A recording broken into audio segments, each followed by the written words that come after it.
Hi guys! Hi everyone! Good evening! This is Manay Gina and welcome back sa aking YouTube channel. So guys, ayan, di pa tayo inaantog. So magchika muna tayo. Usap-usapan ngayon at grabe ang mga netizen ha. Ang galing nilang mag-investigate. Kasi nga napansin nila na hindi na nakafollow si Heaven Peralejo kay Marco Callo.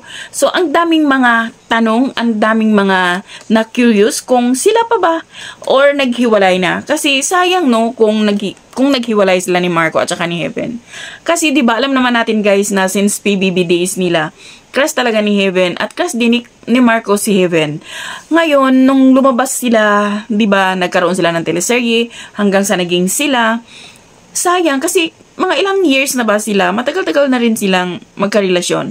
At nanghihinayang ako dahil, alam kong hindi lang ako, kasi napaka-sweet ni Marco kay Heaven. Si Heaven naman, sweet din kay Marco. Alam naman natin si Marco touchy yung ang hilig niyang yakapin si Heaven, ang hilig niyang buhatin si Heaven. Di ba nakikita natin na kung gaano sila ka-sweet sa isa't isa.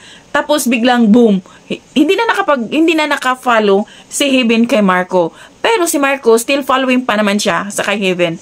So maraming mga netizen talaga ang na-curious kung sila pa ba. Marami sa mga comment section guys kapag nagbasa ka, ang talagang tinatanong nila, sila pa ba? Bakit hindi naka-follow si Heaven sa kay Marco na dati naka-follow naman siya? So ibig sabihin ba niyan hiwalay na sila? Kasi dito sa mga celebrity, ang laging tinitingnan ng mga netizen, yun yung kung naka-follow pa sila sa isa't isa sa kanilang IG account. Kasi kapag wala na, ibig sabihin, wala na, hiwalay na sila.